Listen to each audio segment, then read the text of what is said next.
तर बघा मित्रांनो, आज आपला गहू पेरून झाला आहे आणि वावर आता बांधायचं काम चालू आहे. तर डायरेक्ट तुमची वहिनी आज वावर बांधणार आहे. तर तुम्ही बघा, तिला पण वावर बांधता येतं असं ती म्हटली मला.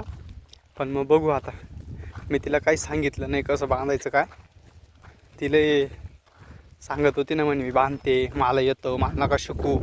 मग आता बघू कसं बांधी ते.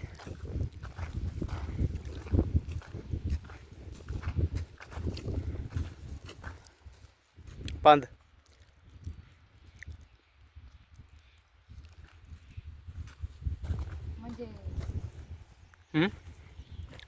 म्हणजे काय डायरेक्ट जॉईन करायचे का? ते काल जॉईन करायची? तू तर म्हणे मला येतं बांधता. हां, ही माती रवाड्याची का?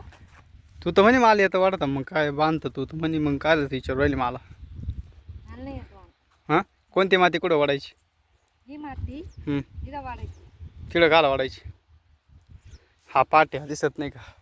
या पाटाने पाणी जाणार तिकडं. पाटाने का? मग ही माती ना ही रवाड्याची. ती घाला वाढायची. इकून अर्धी वाढायची, तिकून अर्धी वाढायची. हा जॉईंट करायचा. कर जॉईंट. कोणतं जॉईंट? हा, याला जॉईंट करायचं.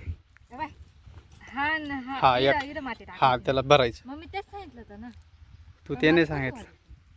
हे का? हा, ही जी माती आहे ना, हे का? तिकून अर्धी वाढायची थोडीशी, आणि त्या साईडने अर्धी वाढायची. अर्धी माती वाढायची. करायचं ना. हां, असं. हा, मग असं जॉईंट कर ना तो. हा का? हां इथं का? हां, अर्धा तिकून वड, अर्धा इकून वड. हा, असं वडायचं, चांगलं वड. म्हणून मला येतं बांधता. मग मी सांगितलं हां, तर तुम्हाला. आता अर्धा झाला ना, आता अर्धा तिकून वड. हा, असा. गबाळ पत्ती त्याच्यात. लय गबाळ होईल गावात नाही का? काय नाही आवर वड.